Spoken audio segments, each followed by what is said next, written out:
Yeah, welcome back to another episode of the Format Podcast Live. Yes. Yeah, so what we're gonna do, we're gonna go ahead and we're gonna get into it. Got some pretty interesting topics for you here today. Definitely gonna be NBA heavy. Obviously, we just got finished with the conference finals, and now we know who's playing in the NBA finals. But before we get to that, you know what time it is. If you're here on YouTube and you haven't already, please make sure you go ahead, click that like, that subscribe, that notification bell. Make sure you're kept up to date whenever we drop new content on the channel. If you want the audio-only version of the podcast, open up your audio podcast platform, hit the search bar, type in the Format Podcast, and we should come right up. If you're enjoying the content, make sure you give us that like, that 5-star review, and drop a comment. All that stuff helps us rise in the algorithm, helps us find more sports fans, helps more sports fans find us. And finally, make sure you write it down, put it in your phone, set an alarm, do whatever you got to do to remember. Saturday nights at 7 p.m. we are live here on the Format Podcast, and we'll give you the opportunity to call in, talk to us, get at me. I love it. I can't wait. And I can't do a show without getting in some football. I can't. I know it's NBA time, but football is NFL is king, man. So we got to talk about that. And I tell you what, y'all just waiting about a month and a half. That college football going to start coming in. I'm gonna really start hitting those topics. But for the time being, definitely wanted to talk some NFL here. And this was the last topic I thought was interesting. And again, it's back to comparisons and GOAT debates, right? And so obviously you see there by the thumbnail, by the rundown, I'm going to talk some Aaron Rodgers. And Aaron Rodgers for the longest was in the GOAT discussion when he was playing in Green Bay with the Packers. And so let me ask this before we even start talking about Aaron Rodgers. Why can't we ever just let people's careers play out and then discuss when it's all over? I mean, I know it's fun to have these discussions and comparisons and debates and all that. I know it is, and I know it moves the needle and all that, but to me it almost kind of like cheapens things because everything is like well, with this pass, he was the fastest quarterback to, do this, or the first quarterback to do it. Like, records are cool, but the other problem is when you have all these sports and they're changing the rules because of gambling and offense and all that, like, can you really compare it? So at the end of the day, for me, I'm like, let's cover these guys. Let's celebrate them for what they're doing. But in terms of GOAT debates and comparisons and all that, for the most part, that's a relatively new phenomena in the sports media. So let's let guys' careers play out and then talk about it when it's over. But I guess that takes too long, right? We live in a microwave society. Okay. So, all right, here's the deal. Aaron Rodgers was in the GOAT debate, GOAT discussion for a long time when he was playing in Green Bay with the Packers. All right. And so he's back somehow in the middle of the GOAT discussion. So here's a funny thing. I never could figure out why he was in the GOAT discussion to begin with. All right. I understand that clearly Aaron Rodgers is one of the all-time greats. There's no question about that. And I would never try to say he's not. Now, this is a guy, he can make all the throws. He was mobile. He was just an incredible quarterback.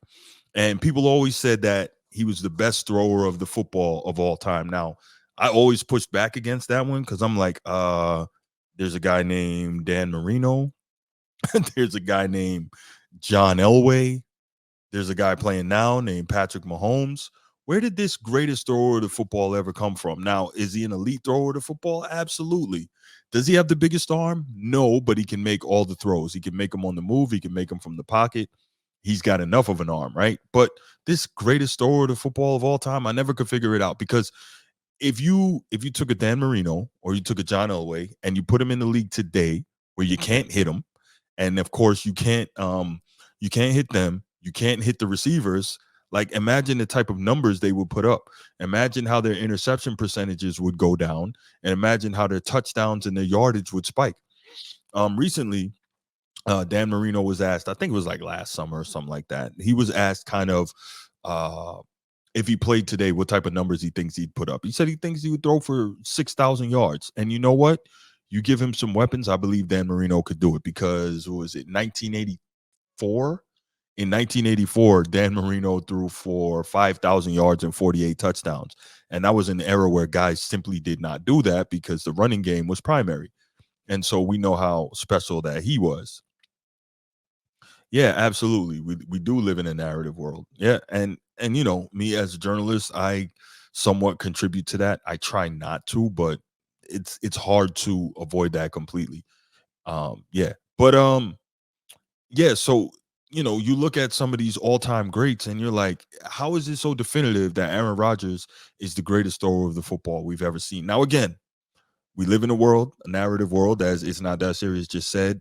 And that means that I'm sure some people may see this and think, oh, he's hating on Aaron Rodgers. He's saying Aaron Rodgers is a bum. No, no, no.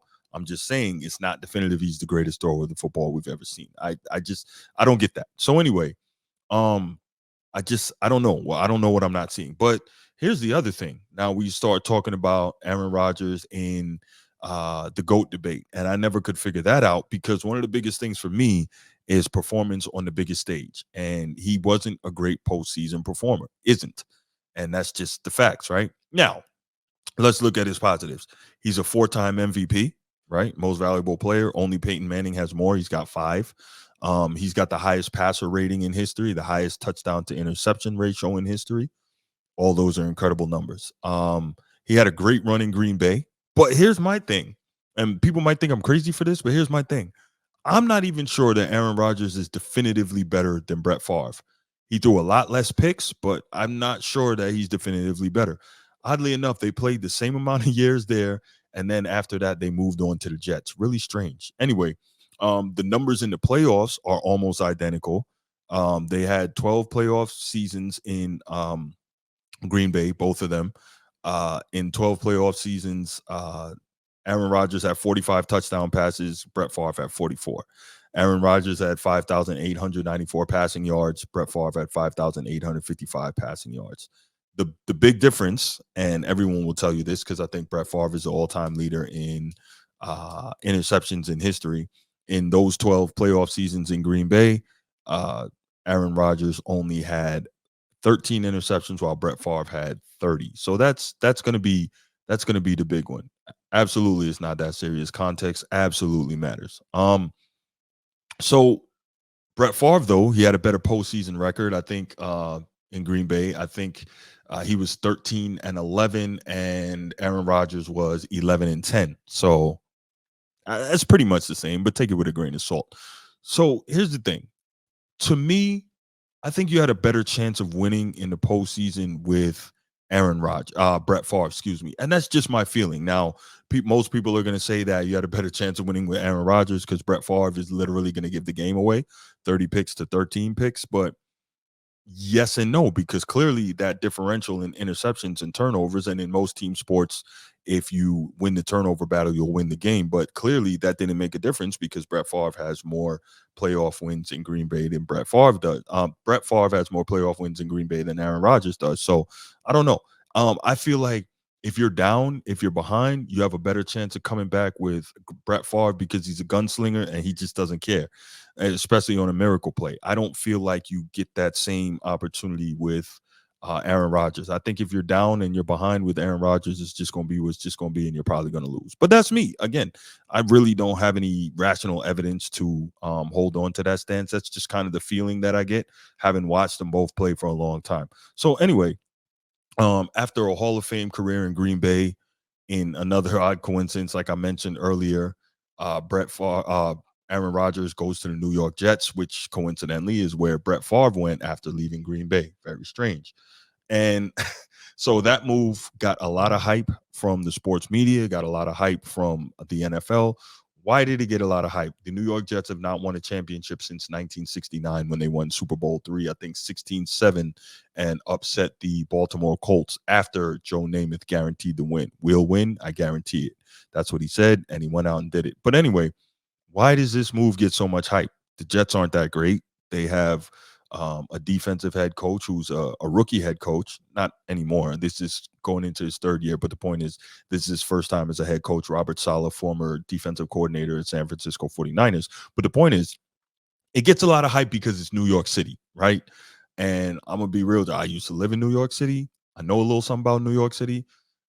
New York City is one of those places that is such a major media market. And if you do something there, it just explodes into a much bigger deal. Anyone remember Linsanity, right?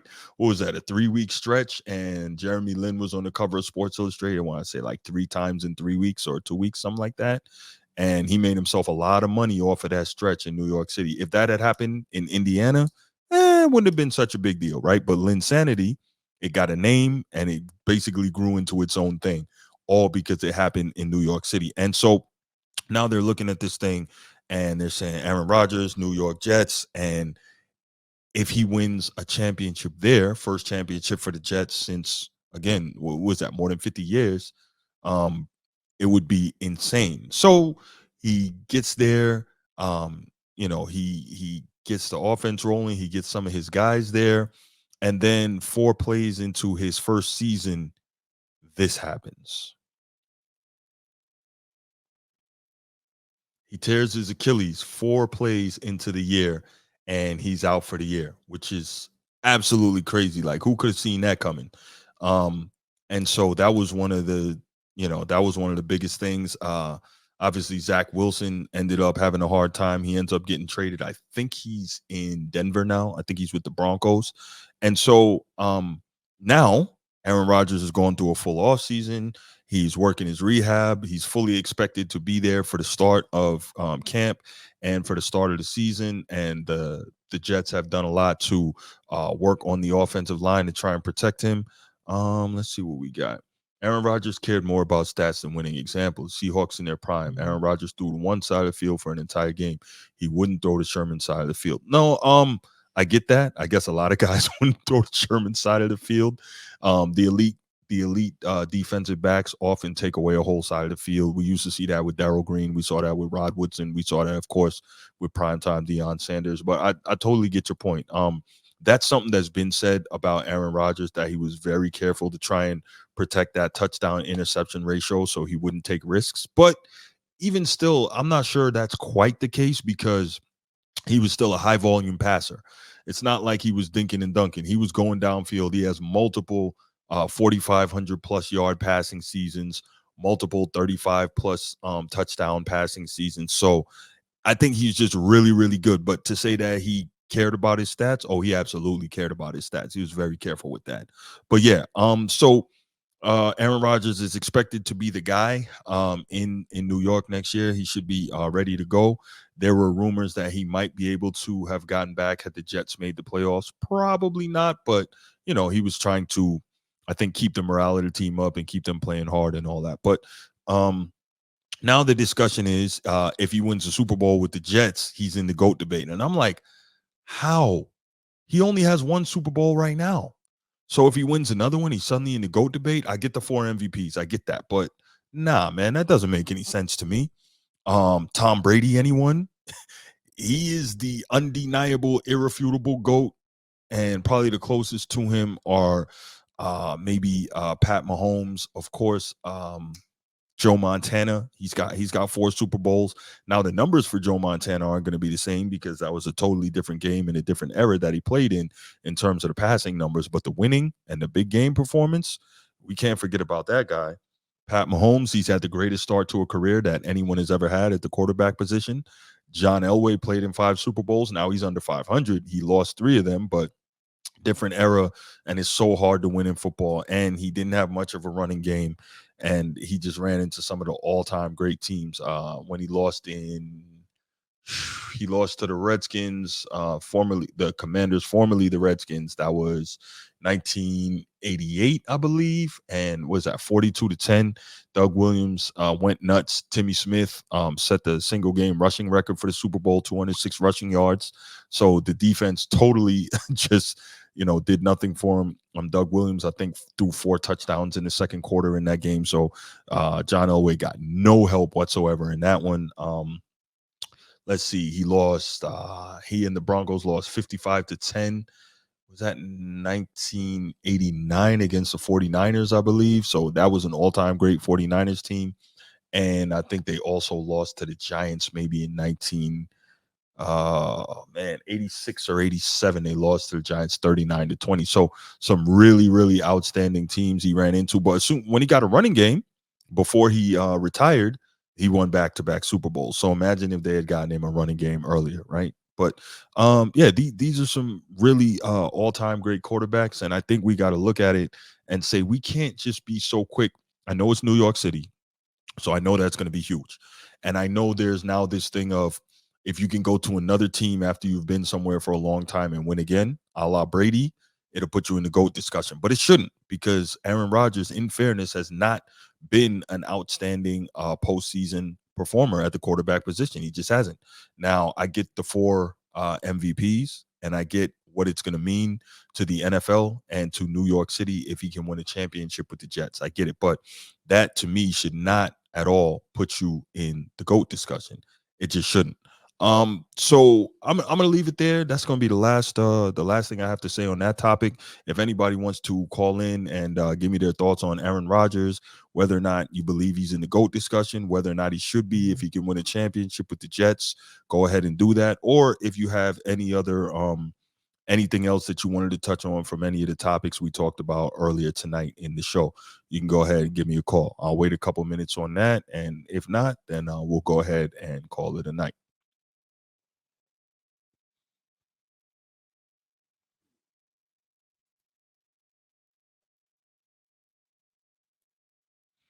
So it's not that serious. I get the Joe Montana thing, totally get it, and that could be. I don't know where you're from, like where you live, or what your influences were growing up in the game of football. And I'm older. I'm 45, so I'm old enough to have seen Joe Montana getting busy in his prime. But for me, I think the GOAT is Tom Brady, and I just think it's too overwhelming. I think was it 10 Super Bowl appearances, 7 Super Bowl championships. He's got all the records right now. He's got all the yardage. He's got all the touchdowns. He played across multiple eras, so we can't even say that he played in an era where the numbers were trumped up based on the rules. He played across multiple eras. He did it all. So I think it's got to be Tom Brady. I think as of right now, the guy who might have a chance to take that from him is Pat Mahomes. Um, like I mentioned earlier, Pat Mahomes has the greatest start to a career that we've ever seen at the quarterback position. Again, the rules are the rules, but Pat Mahomes is special, and I think he'd be special in any era.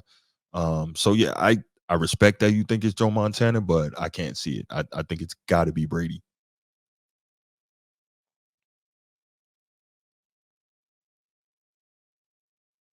All right. So what I'm gonna do is looks like we're not gonna have any more calls. So I'm gonna go ahead and I'm gonna shut down the show for the night. Thanks to everybody who checked in. Thanks everybody who left comments. Thanks everybody who called. I appreciate you. Make sure that you're liking and subscribing. If you haven't already, make sure you're sharing the show with other people who love sports talk. I really appreciate all y'all. Let's try to get this thing to 2,000 subscribers. We're on the way there. And yeah, I'll be back with you probably during the week. Definitely got a throwback Thursday on Thursday. Might record a couple other episodes during the week, but next Saturday, you know what time it is. We're gonna do this again. All right. So yep, I'll be back with the next episode, and I'm out. Peace.